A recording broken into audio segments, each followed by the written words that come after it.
Video like जरूर कर लीजिए और ऐसे वीडियो लगातार फ्री में पाने के लिए चैनल को तुरंत सब्सक्राइब कर लीजिए और बेल आइकन को जरूर टैप कर लीजिए ताकि आगे भी सारे वीडियो आपको मिलते रहे। यूट्यूब में फॉलो करते हैं तो प्लीज ये वाला फ्री टेलीग्राम चैनल जरूर ज्वाइन कर लीजिएगा। सारे नोटिफिकेशन सारे अपडेट यहीं पे आते हैं, ध्यान रखिए। हेलो फ्रेंड्स, एग्ज़ाम प्रिपरेशन में मैं प्रियंका एक बार फिर से आप सभी का स्वागत करती हूँ। तो यूपी पीसीएस 2024 का एग्ज़ाम पोस्टपोन हो चुका है और उसके साथ साथ आरओ का एग्ज़ाम पहले ही कैंसिल हो चुका था, लेकिन हम लोग उसी के लिए रिवीजन सीरीज़ चला रहे थे जिसमें पीसीएस प्री जो 17 मार्च को था उसके लिए रिवीजन कर रहे थे। तो इन्वायरमेंट मैंने सब्जेक्ट स्टार्ट किया था, कंटिन्यू करेंगे क्योंकि एग्ज़ाम टल जरूर गया है। एग्ज़ाम तो होगा ही, प्रिपरेशन आपको वैसे ही रखनी है। तो कुछ बच्चे न्यू होंगे इस चैनल पर, उनकी जानकारी के लिए बता दूं, ये क्लास डेली दोपहर 1 बजे आती है। जीएस का सेक्शन आप यहां पर कवर कर सकते हो और इसके साथ साथ यूपी पीसीएस आरओ और ये जो प्री एग्ज़ाम है 2024 का, इन दोनों के लिए ये टॉप 1000 क्वेश्चन की सीरीज़ चल रही है, उसको भी फॉलो करते रहिए। दोनों की प्लेलिस्ट बनी हुई है, आसानी से आप विजिट करेंगे चैनल पर मिल जाएगी। चलिए आज का टॉपिक स्टार्ट करते हैं। तो आज हम लोग पढ़ने वाले हैं एनवायरनमेंट में वन्यजीव संरक्षण परियोजनाएं और कुछ महत्वपूर्ण नीतियाँ। इनमें क्वेश्चंस आपसे पूछे जाते हैं, जो परियोजना है उनसे डेट मैच करने को दी जाती है या फिर क्रोनोलॉजिकल ऑर्डर में लगाने के लिए, या फिर उनसे 2-4 कथन दे करके पूछ लेते हैं इनमें से कौन से सही हैं या कौन से गलत दिए गए हैं। तो ऐसे सभी प्रश्नों को हल करने के लिए आपको ये पूरा वीडियो ध्यान से देखना पड़ेगा। चलिए सबसे पहले है बाघ परियोजना, टाइगर प्रोजेक्ट देखेंगे।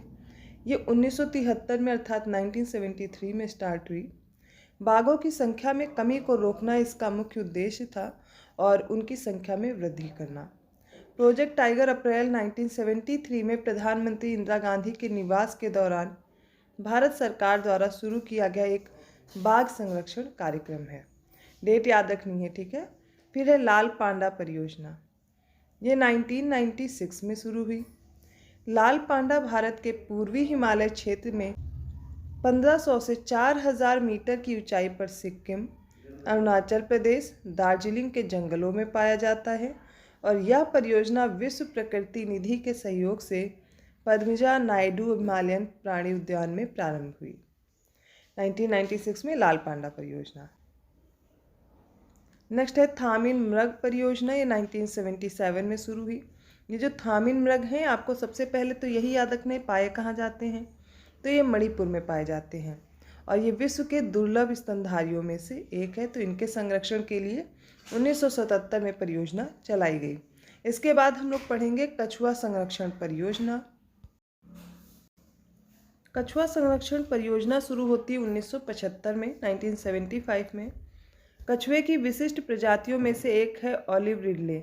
ये दक्षिण अमेरिका की प्रजाति का कछुआ है जो प्रतिवर्ष शीत ऋतु में भारत के पूर्वी तटों पर, विशेषतः उड़ीसा का जो तट है, यहाँ पर अंडे देने के लिए प्रवास करते हैं और इनका जो उपयोग है ये कीमती औषधि निर्माण में होता है।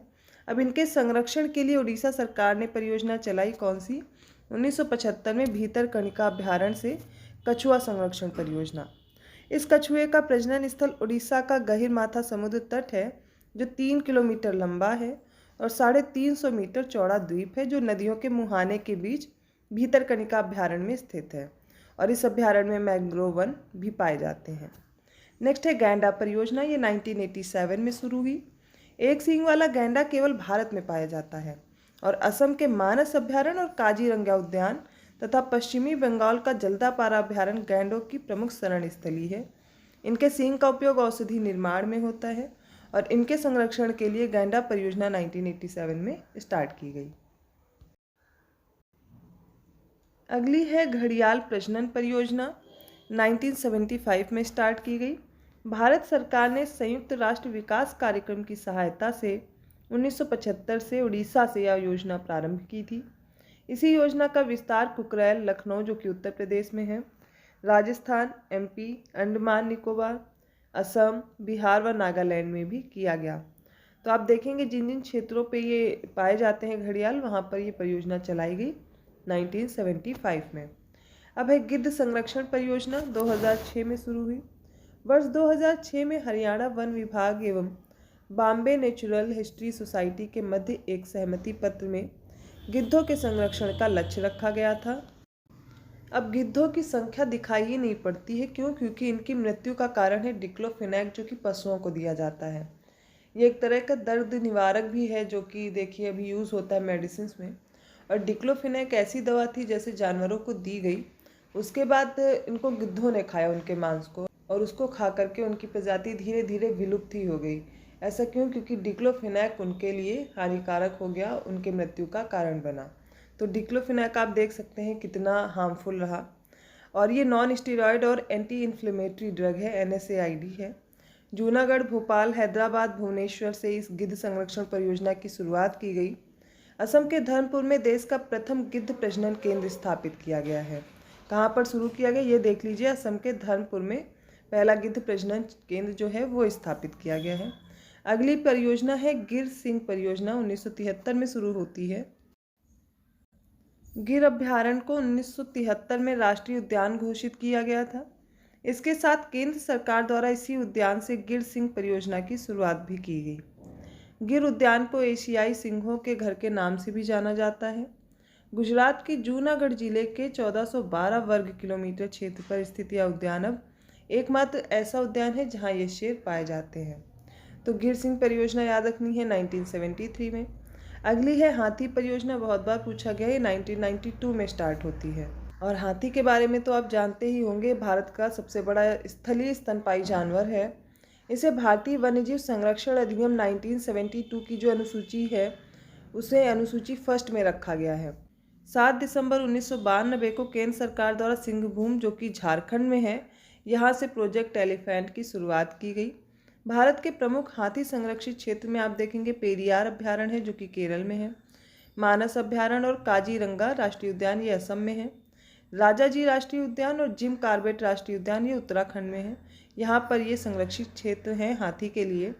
प्रोजेक्ट एलिफेंट के अंतर्गत अब तक 32 एलिफेंट रिजर्व घोषित किए जा चुके हैं और वर्ष 2010 में हाथी को राष्ट्रीय विरासत पशु भी घोषित किया गया था। तो हाथी परियोजना के बारे में महत्वपूर्ण तथ्य हम लोग देख चुके हैं। नेक्स्ट है कस्तूरी मृग परियोजना, ये 1970 में शुरू हुई। कस्तूरी मृग के संरक्षण के लिए IUCN के सहयोग से उत्तराखंड के केदारनाथ अभ्यारण्य में वर्ष 1970 में ये परियोजना शुरुआत की गई। इसकी कस्तूरी केवल नर मृग में ही पाई जाती है और ये मृग हिमाचल प्रदेश की चंबा घाटी से लेकर के सिक्किम तक के हिमालयी क्षेत्रों में पाए जाते हैं। नेक्स्ट है गांगेय डॉल्फिन संरक्षण, यह भी करेंट अफेयर का भी आपका टॉपिक रहा है क्योंकि यूपी ने अपना जो जलीय जीव है वो डॉल्फिन को, ये जो गंगा डॉल्फिन है, इसको घोषित किया है। अब आपको कमेंट करके बताना है कि असम सरकार ने और इंडिया ने भी अपना जलीय जीव डॉल्फिन को, गंगा डॉल्फिन को कब घोषित किया। तो 1997 में ये परियोजना शुरू होती है। एक संकटग्रस्त प्रजाति है ये गांगेय डॉल्फिन और इसे आप देखेंगे वन्यजीव संरक्षण अधिनियम 1972 की अनुसूची फर्स्ट में रखा गया है। तो विलुप्त प्राय जीव गंगा डॉल्फिन सूंस को वन्य एवं पर्यावरण मंत्रालय ने 5 अक्टूबर 2009 को राष्ट्रीय जलीय जीव घोषित किया था। यह भारत, नेपाल, बांग्लादेश की गंगा, ब्रह्मपुत्र, मेघना और कर्णफुली संगू नदी तंत्र में पाई जाती है। गंगा डॉल्फिन केवल स्वच्छ आवास में ही जीवित रह सकती है। तो ये फैक्ट है इस संरक्षण परियोजना का कि गंगा नदी क्षेत्र में, जो भागलपुर वाला क्षेत्र है बिहार का, वहाँ पर गंगा डॉल्फिन अभ्यारण्य की स्थापना की गई है और उसका नाम है विक्रमशिला गंगा डॉल्फिन अभ्यारण्य, जो कि गंगा डॉल्फिन के संरक्षण हेतु एशिया का एकमात्र सुरक्षित आवास है। अब गंगा डॉल्फिन के अतिरिक्त आप देखेंगे और कौन कौन सी हैं जो डॉल्फिन की प्रजातियां पाई जाती हैं। इनमें जो सबसे पहली है वो बैजी डॉल्फिन है जो कि चीन की यांगत्से रिवर में पाई जाती है। कौन सी? बैजी डॉल्फिन। सिंधु नदी में भूलन डॉल्फिन पाई जाती है, पाकिस्तान की जो सिंधु नदी है इसमें। बोटो डॉल्फिन पाई जाती है अमेरिका की अमेजन नदी में। तो ये कुछ डॉल्फिन की प्रजातियां हैं प्रमुख जो पाई जाती हैं और इन्हीं के संरक्षण के लिए परियोजना चल रही है। खासकर जो हमारे यहाँ भारत में चल रही है वो गंगा डॉल्फिन को बचाने के लिए। फिर है हंगुल परियोजना, ये 1970 में शुरू हुई और जम्मू कश्मीर सरकार द्वारा ये परियोजना शुरू की गई थी। हंगुल जो है जम्मू कश्मीर राज्य का राजकीय पशु है। यह यूरोपीय रेनडियर प्रजाति का एक हिरण है और यह अब कश्मीर स्थित दाचीगम राष्ट्रीय उद्यान में ही पाया जाता है। तो आपसे पूछा भी गया है कि हंगुल हिरण कहाँ पाया जाता है। इसे कश्मीरी स्टैग के नाम से भी जाना जाता है। नेक्स्ट है वैश्विक टाइगर फोरम, ये 1993 में इसकी स्थापना हुई दिल्ली में। इसका उद्देश्य सभी देशों के परस्पर सहयोग द्वारा बाघों की रक्षा और संरक्षा को सुनिश्चित करना था। लास्ट है राष्ट्रीय पवन सौर हाइब्रिड नीति 2018। ये 14 मई 2018 को शुरू की गई और इस नीति का मुख्य उद्देश्य था बड़े ग्रिड से जुड़े जो पवन हैं इनसे सौर पीवी हाइब्रिड प्रणाली को बढ़ावा देने के लिए एक ढांचा प्रदान करना, ताकि पवन और सौर संसाधनों के प्रपोषण, बुनियादी ढांचा और भूमि का कुशल और इष्टतम उपयोग सुनिश्चित हो सके। तो ये कुछ इम्पॉर्टेंट परियोजनाएं इन्वायरमेंट से रिलेटेड हमने देखी। हर साल इनसे प्रश्न बनते ही हैं, तो ध्यान से देखिए और अगर आपको नहीं याद हो रहा है तो शॉर्ट नोट्स बना लीजिए। लास्ट क्लास में हम लोगों ने बायोस्फीयर रिजर्व्स अर्थात जैवमंडल आरक्षित क्षेत्र पढ़ लिए थे, लेकिन एक लिस्ट बाकी रह गई थी जिसमें यूनेस्को विश्व नेटवर्क पर मान्यता प्राप्त भारत के जैवमंडल आरक्षित क्षेत्र कौन कौन से हैं। तो चलिए देख लेते हैं। सबसे पहला है सिमलीपाल, जो कि उड़ीसा राज्य में है और यूनेस्को सूची में शामिल हुआ 2009 में। इसके बाद है मन्नार की खाड़ी, ये तमिलनाडु में है। 2001 में ये यूनेस्को सूची में शामिल हुआ। फिर है ग्रेट निकोबार, ये अंडमान निकोबार पे स्थित है। 2013 में इसे यूनेस्को की लिस्ट में शामिल किया गया। अगला है अगस्त्य मलाई, ये तमिलनाडु में है। 2016 में ऐड हुआ। नोक्रेक मेघालय में है। 2009 में ऐड किया गया यूनेस्को लिस्ट में। अमरकंटक और अचन कामार ये एमपी और छत्तीसगढ़ में है फैला हुआ। 2012 में इसे यूनेस्को लिस्ट में शामिल किया गया। फिर नीलगिरी के बारे में जान लीजिए। नीलगिरी फैला हुआ है 3 राज्यों में। कौन कौन से राज्य हैं? केरल, कर्नाटक और तमिलनाडु। 2000 में इसे यूनेस्को की लिस्ट में शामिल कर लिया गया। पंचमढ़ी एमपी में है। 2009 में ऐड होता है। कंचनजंगा सिक्किम में है और ये 2018 में यूनेस्को लिस्ट में शामिल किया गया। सुंदरबन पश्चिम बंगाल में है। 2001 में ऐड हुआ। 2001 में ही हम लोगों ने मन्नार की खाड़ी भी पढ़ा था, वो भी ऐड हुआ था।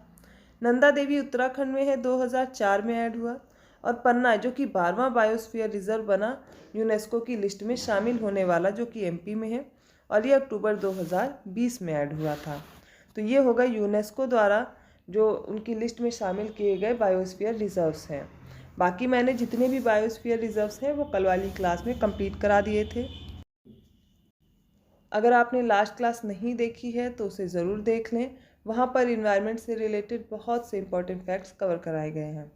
तो आई होप आपको ये वीडियो अच्छा लगा होगा। अगर वीडियो अच्छा लगा प्लीज़ लाइक कीजिए, चैनल को सब्सक्राइब कीजिए और लोगों को शेयर करते रहिए। और एग्ज़ाम पोस्टपोन ज़रूर हुआ है, इसका मतलब आप अपनी पढ़ाई मत रोकिए। आपको एक वक्त मिला है, थोड़ा टाइम मिला है, जिससे आप अपनी तैयारी और बेहतर कर सकते हैं। तो इसी तरह हमारे साथ जुड़े रहें और लोगों को भी इसे शेयर करते रहें। बहुत से बच्चे ऐसे ही अभी वीडियो देख रहे हैं और चैनल को सब्सक्राइब नहीं किया है, तो ज़रूर कर लें। ऐसे ही और टॉपिक के साथ मैं मिलती हूँ अगली क्लास में। तब तक के लिए धन्यवाद।